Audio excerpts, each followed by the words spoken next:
Obutwa mu biyumba buzzeemu, tuula katambi kaneno kawulirize, bw'oba oyagala okaweeko munno kayinza okumuyamba. Olunaku lwa leero tugenda kwogera ku butwa. Obutwa buzzeemu, obutwa bususse. Tukijjukire nti eno mu nsi gye tuli naddala zino eza Asia bakafulu nnyo mu kutabula obutwa ate era nga bakafulu nnyo mu kugaba akatwa. Bw'oba ng'oli muntu alyankuzibwa ennyo, olya kino olya kino olya kiri, oyinza obutasimattuka butwa, ojja kubugaba nako, ojja kubulya. Ate era inga ku namba esinze ey'abakwano baffe abazinga bafiira eno bonna babadde nga bafa butwa. Enamba esinga abafudde bino bambajjeemu biwowoolo, mbajjeemu bibumba, simanya nsigo, abo batono ddala.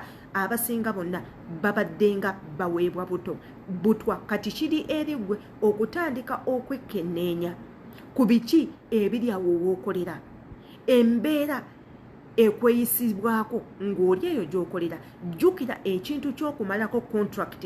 Babboosi baffe bangi nnyo tebakyagalira ddala omukozi okumalako contract nga kibanyiiriza ddala era nga ku bo abasinga okuweebwa obutwa be bano mmazeeko contract, mbuzaayo myezi 3-4 okuddayo ewaka, atandika mangu okupulaningira. Anti bwakugamba sigala nkyakwetaaga n'omuwooleza ogenda mu bwangu ng'agamba ono yajja kunziba, kati kankukomyeyo nkulungire akatwa ogende nga okalidde ofiire mu nnyonyi, kankuwa akatwa ogende okuva ewange ofiire ku kampani, kankuwe akatwa otuuke ewammwe nga wakateekawo bwoti ekigere ogweri ofe. Muyina okwegendereza. Olwaleero tugenda kwogera ku nsonga eyo ey'obutwa. Ogumanyi atya nti bakuwadde obutwa naki ky'olina okukola ekisookebwako.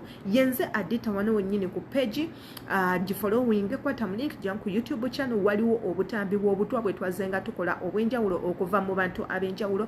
Jangu osubscribing, okwate ku notification bell, buli video gye tuteekeyo eberenga ekutuukako. Teweerabira kubeera nga okomentinga, kijja kubanga kituyambe. Yeetaaza okunkubirako naawe ekyokola okimanyi nti gye ndi ku Instagram nkoza Sheila Adita page. Following Instagram page yange osobole okunkubira essimu eyitemu onsindikire message eyitemu ng'omaze ku following.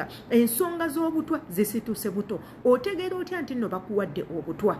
Omuntu alidde obutwa ogenda kankanirira, ogenda kutuuyana, ogenda kusesema, ofuna diarrhea, ofuna kamunguluze ow'amaanyi ennyo, ogenda kuwulira nga tokyasobola kussa olw'ensonga otaddemu substance etalina kubeera mu mubiri gwo, ekyankalanyiza omubiri gwo omusaayi n'etandika okukyankalanya engeri omubiri gwo gye gulina okukolamu ng'ekoseza ebintu by'omunda. Kati bw'ofuna ezo sayinzi zonna, olubuto olukuluma, omaze okulya ekyokulya, olubuto ne lukuluma n'otandika okuddukana, n'otandika okusesema, emmeme ekusindukirira, otandise okutuuyana, olw'osinze movement tokyasobola kuyimirira yadde okutambula, manyirawo ogenda kukola otya immediately. Sign ezo woziraba, kwatirawo eglaasi y'amata obeere nga ogiwuuta. Mata ki gw'olina okunywa? Amata agannyogoga si malungi ga kukozesa, amata agokya si malungi ga kukozesa.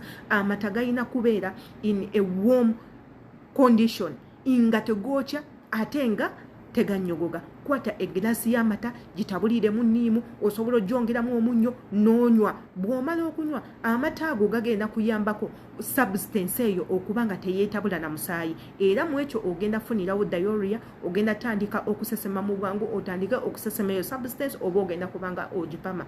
Ekintu ekirala ky'olina okukola, amanda. Mu nnyumba z'abakama bammwe mubeeramu amanda.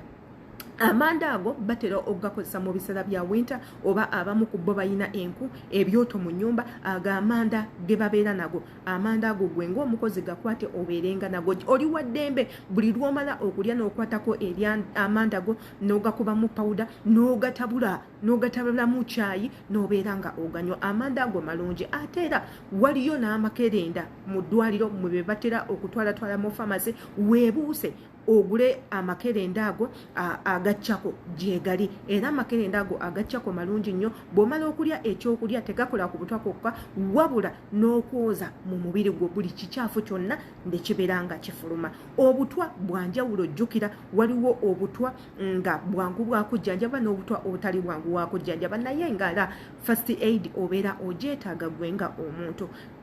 Video eno giweeko munno omulala we wabaawo nga tulinayo information era gye tuleseyo tukusaba nawe okomentinga awo osobole okubuusa banno oyinza kukola otya ng'omuntu olidde obutwa first aid ennyangu nga nange gye mbawadde tusobole okuba nga twetaasa yense Shila Adita imbagala nnyo yongerayo video eno.